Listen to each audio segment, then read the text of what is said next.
Welcome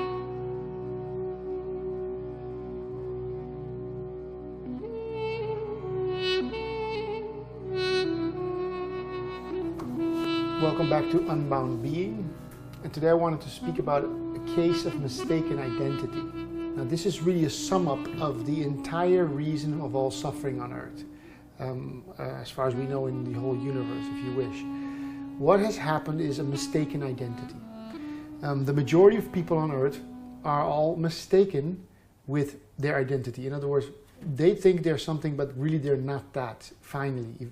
And that's the mistaken identity. And this is the cause of all suffering, all pain, all the wars, all the suffering, all the fights, all the disputes, and all the unease inside of people, but also with their family members, and then further and further out into the system of the vaster, let's say, area of mankind itself. We have lost our way. We have fallen into something we're not. And the majority of people on earth are mistaken. And they're mistaken in this way.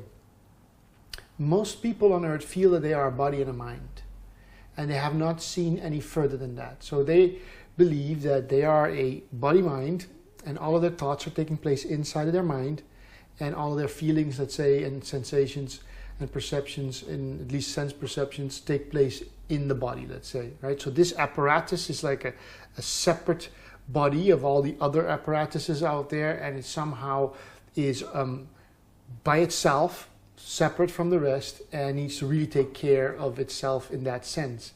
However, it is a question of mistaken identity, because, and it's very simple to see this, and this is really what all true, well, most true non-dual teachings aim at and point at, is the following.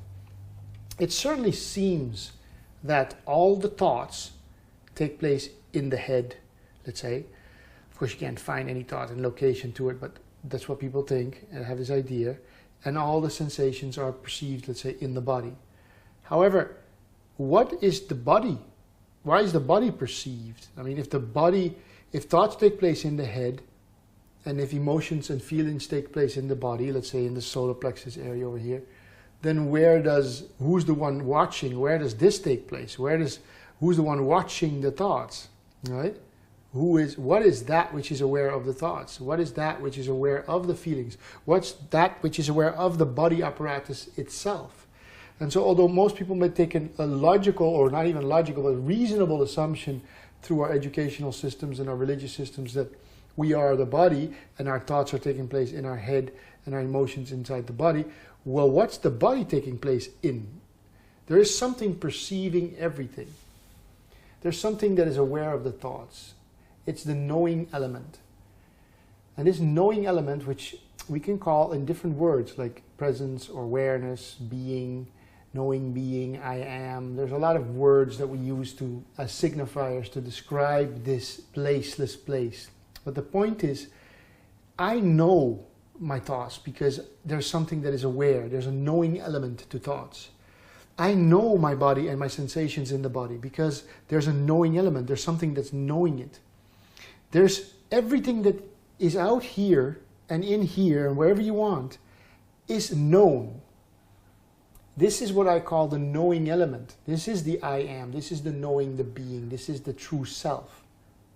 And this knowing, without this knowing, there is nothing to be known. Because all the known is those things that are out here. This is the known. And there is the knowing element which knows the known. There's the knowing and there's the known. But the known includes the body. The body is known by me, the knowing. And the thoughts are perceived by the knowing element. Thoughts are the known, the things, the objects. But the knowing itself is the principle, is the backdrop, is the primordial, is the inherent place. If, for example, if I would snap my fingers, there's the knowing of the sound. If I remove the knowing, there would be nothing at all. There would just be nothing. Without knowing, there is nothing at all. Really everything in the universe is known, or you could say experienced. So we could change these words and say, all that is, and that which experiences all that is.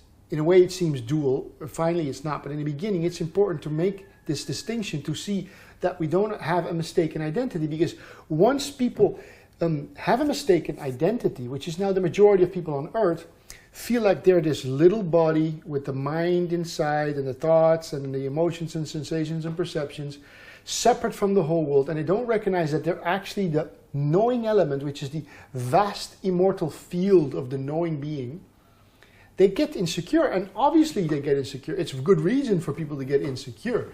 If you're a little body that can get, you know, hit by a car, or can get a stroke or a heart attack, or somebody can kill you and stab you and bleed you, you can fall off a building, whatever you can do. There's so many dangers for this thing, this known, not the knowing, but for the thing known to die. And we all know subconsciously or consciously that everything comes and goes.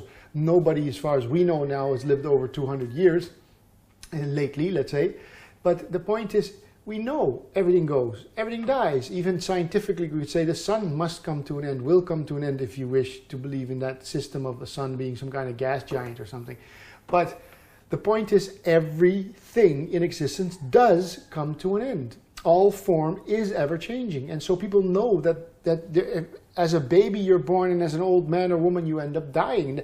And that is inevitably a situation of anxiety, of stress, of fear. It's this insecurity. Nothing in this world at all is stable. Nothing in this physical world can be relied on. Nothing is absolute. Nothing is forever. Nothing is eternal. All things change. All the known comes and goes. Some things come within seconds and go again, like that sound, and it's gone. And now my voice is gone, and gone, and gone. And everything is gone. And this was not once gray. This was once, you know, all the things change, and the body is no longer as fit as it used to be. All things come and go. It's a very insecure place to live, but that's not what we truly are. That's a mistaken identity. That's literally a case of mistaken identity. If we investigate further, what we find is that body and mind are taking place, or in front of, or are perceived by this knowing element. And so I must be the knowing element that perceives the objective world that comes and goes. But when we don't understand that, and have done the inquiry and done the process by going and finding and stepping back and looking at this, the neti process of stepping away and back from what you're not, then we are so closely identified with the known instead of the knowing that we feel that that's all there is. And that's what most people are trapped in at this moment, a mistaken identity, a true case of mistaken identity. So once the knowing, which is what we truly are, the I am, the awareness, is so entangled with the known, so close up to it, so intermeshed with it, that the attention of knowing has been so much exclusively focused on the known, all the things, all the thoughts, all the bodies, all the worlds, all the concepts, then at some point, which for most people in their life, if very young already as children, they become merged, and it seems there is, the knowing is the known. And this non-separation, this togetherness is the immature state. And so in the mature spiritual non-dual life, the process has to go, the life has to go on this process of separation, where they are starting to be seen as separate. And the known, all the objects, all the thoughts, all the sensations, all the perceptions, the mind, the body, everything is seen to be the known, and the knowing element itself is what we truly are, the true being behind the cone, inside of reality, the aware consciousness, which is a principle. And it is experienceable, and you know, there's a lot of people that go into this, like Muji goes into it, but even more specialized in this, you could say, is Rupert Spira. If you want to listen to Rupert Spira, I would highly suggest listening to some of his YouTubes and downloading some of his audios from his website. I think it's rupertspira.com or something.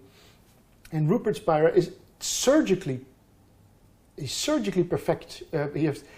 He's perfected this at a surgical level of spirituality, if you wish, of inquiry. He does what I would call meditative inquiry, which is he takes you through the slow process of looking at this separation and separating out these two from each other so that you can see first, I am that which is aware of all things. So I can't be that because I am that which is aware of it. I can see my own hands, I can know my own thoughts. All that is known by me, the knowing element. And there must always be this distance, because if I know something, I can't be that something, because I'm the one looking at that something over here. This is the mistaken identity, what people have left out and become so merged with the known, the objective world of things and objects, that they've convinced that they are, in fact, only a body and mind. And the body and mind dies. All things in existence come and go, and it's a very insecure existence. And so people start becoming psychotic. They start becoming literally in a fractured way of living, where there's this fearful, this cracked, trying to squeeze in as much experience, as much money, as much for me, and my family. And they don't see the unity anymore, because they don't see that everything is actually taking place in the one field of consciousness. There is only consciousness, and everything comes out of that consciousnness. And so finally well, you could say there's a couple of steps. The first step is children are really in the world, but they're so pure that they're like one. They're, as awareness, their consciousness, the I am, their being is so merged that they seem really happy. But after many years of conditioning and bullshit of the world, the children start to realize that they're suffering. Why? Because they've now are convinced that they are this body-mind in the world that's trying to survive, and one day will die. Insecure position, and they get forms of suffering. Then if you come to the mature point where you no longer want to suffer, you have to go through the process of this separation. This separation is the process where you start to see that I am actually not the mind or the body. I am that which is aware of the mind and the body. And once you are more established in that place, so you've now separated the two out, there seems to be a world out here, including where my own body and mind are objects, and I am that which is preserving those objects or aware of those objects. I am the knowing element, the conscious element, the aware element, right? The being or the knowing of it, the experiencing of it, let's say. But the knowing element, let's just call it that for now. And then once you see that this knowing element is what I am, and that all objects arise in this knowing element, you start to become firmly established in this knowing element. And this knowing element is consciousness, which is the all-encompassing space of conscious awareness that is and pervades. And once you discover that this place is a placeless place, it's a dimensionless place, it's a timeless place, it doesn't have weight or size, or it doesn't have color or taste or smell. It can't be scratched, it can't be damaged, it can't be murdered, it can't be done anything to it, because it's a principle. And I am that conscious principle. And as that conscious principle, I, awareness, am immortal. And then it starts to dawn in that establishment of being there, recognizing yourself as the aware presence. It starts to dawn on you, once you start becoming established in that place, that actually everything of the objective world is nothing but a mirage, an acting up, a play of the one consciousness. So there is really no two. There's only the consciousness and that which it creates out of itself to experience for itself, as itself, within itself, and made of itself. And so once you realize and are established that the mistaken identity was that you were this object and body and mind, right? And now you know that you're actually the present awareness. And then as the awareness becomes the established place from living from, you start to reintegrate everything again and realize, well, there was actually nothing other than me, consciousness, I, God, life, truth, eternity. There is really only that.